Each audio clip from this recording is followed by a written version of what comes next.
Subject teachers ಫೋರಮ್ನಲ್ಲಿ ನಾನು ಗಣಿತ ಶಿಕ್ಷಕಿಯಾಗಿ ಹೋಗಿದ್ದೆ. ಅಲ್ಲಿ ನಮಗೆ ಜಿಯೋಜಿಬ್ರಾ ಅನ್ನುವಂಥ ಒಂದು ಎಜುಕೇಷನಲ್ ಟೂಲ್ನ ಪರಿಚಯ ಮಾಡಿಕೊಟ್ರು. ಅದೇ ತರಬೇತಿ ನಮಗೆ ನೀಡಿದ್ದನ್ನೇ ನಾವು ನಮ್ಮ ತರಬೇತಿಯಲ್ಲೂ ಕೂಡ ನಾವು ಕೊಟ್ವಿ ಬೇರೆ ಟೀಚರ್ಸ್ಗೆ. ಎಜುಕೇಷನ್ ಜಿಯೋಜಿಬ್ರಾ 90 ಡಿಗ್ರಿ ಆ್ಯಂಗಲ್ ಇವಾಗ ಮಾಡಬೇಕು ನಾನು. ಸೊ ನಾನು ಅದು ಆಪ್ಷನ್ ಕ್ಲಿಕ್ ಮಾಡ್ತಾ select like point and vertex and intersects slider ನಾನು ಅದನ್ನು ಕ್ಲಿಕ್ ಮಾಡಿ ಎಲ್ಲಾದರೂ ಡ್ರಾಯಿಂಗ್ ಇನ್ನೊಂದ್ಸಲ ಕ್ಲಿಕ್ ಮಾಡಿ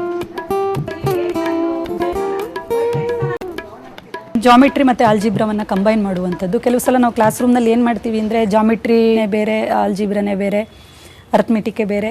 ಆದರೆ ಏನಾಗುತ್ತೆ ಅಂತ ಹೇಳಿದ್ರೆ ಅದನ್ನು ಒಂದೇ ಅಂತ ಬರೀ ಹಾಗೆ ಹೇಳೋದಕ್ಕಿಂತ ನಾವು ಈ ಟೂಲ್ಗಳನ್ನು ಉಪಯೋಗಿಸಿ ಮಕ್ಕಳಿಗೆ ಚಿತ್ರಣದ ಮುಖಾಂತರನೇ ಅಂದರೆ ಒಂದು ಆ್ಯನಿಮೇಷನ್ ಎಫೆಕ್ಟಿಂದನೇ ತೋರಿಸೋದಾದರೆ ಇದು ಬರೀ ಅದು ಅವ್ರನ್ನ ಅಟ್ರಾಕ್ಟ್ ಮಾಡೋದಷ್ಟೇ ಅಲ್ಲ, ಅವರಲ್ಲಿರೋ ಪರಿಕಲ್ಪನೆಯನ್ನು ಇನ್ನೂ ಸ್ಪಷ್ಟ ಮಾಡ್ತಾ ಹೋಗುತ್ತೆ.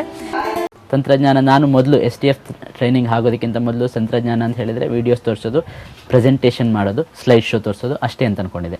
ಇತ್ತೀಚೆಗೆ STF ಹೋಗಿ ಬಂದ ನಂತರ ನಾನು ಸಿಮ್ಯುಲೇಷನ್ಸ್ನ ಕೂಡ ಅಡಾಪ್ಟ್ ಮಾಡ್ಕೊಳ್ಳೋದು ಶುರು ಮಾಡಿದ್ದೀನಿ.